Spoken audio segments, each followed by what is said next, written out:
Hi friends, this is Annette of AnnetteLeonard.com, back again with another moment for chronic wellness. Thanks for being here. So 15 years ago, I had the chance to travel to England as a part of delegation of folks with disabilities who were going on an international exchange. And I got to be there primarily as a sign language interpreter and partially as a chaperone for the young adults who were there as a part of the exchange. And it meant that our group of folks in the delegation from the United States who traveled to England got to go on a variety of experiences and exchange opportunities with folks with disabilities in England. And we were in London and on the South Coast, and the group that we traveled with is called Mobility International USA. And if you or someone you know or love has disabilities and are interested in international travel, they are an amazing resource to know about, Mobility International USA. And one of the most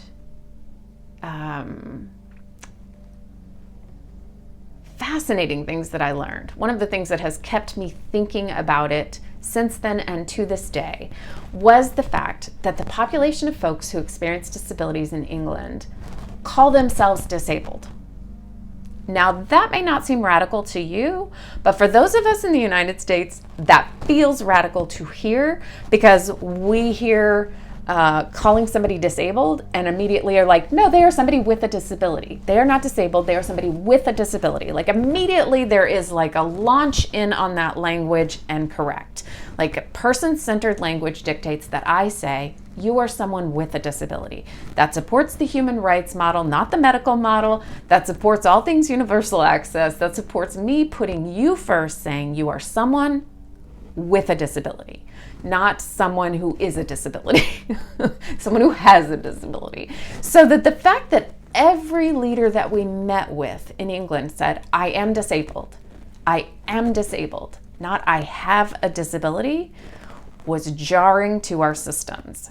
So we had the chance to sit down on several occasions and talk to people about that labeling difference. And here to a person is what they said.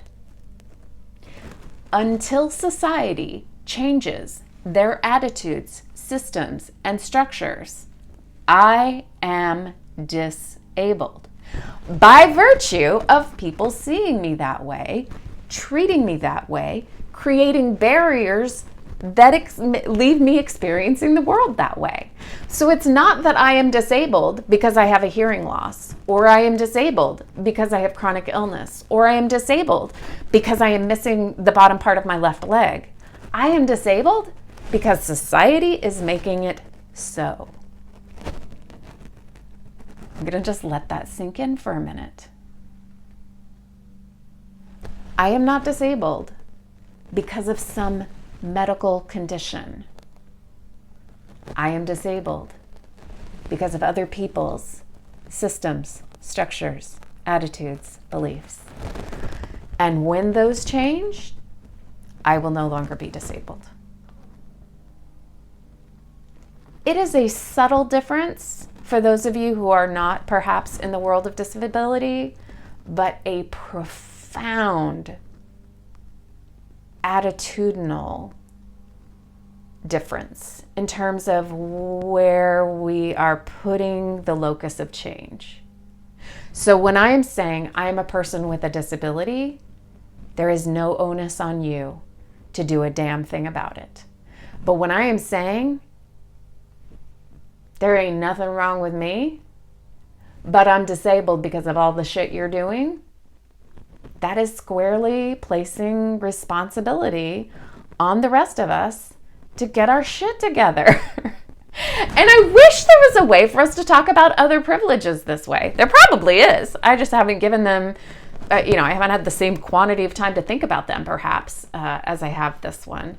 But I think it is a revelation and a fascinating one for the community in the UK to be like, no, ain't nothing wrong with me. But because of all the barriers that you folks are putting up so that I can't get in the door, so that I can't get an interview, so that when I do get an interview, you pathologize me.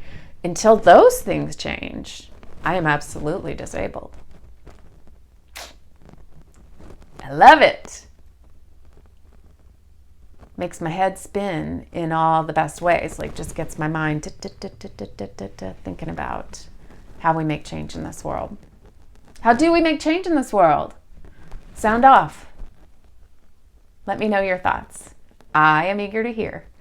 Thank you for being here, for tuning in. I would be so grateful for your rating if you are listening to this on podcast, and for your subscription, regardless of where you're listening to this. Thanks for being here. Be well.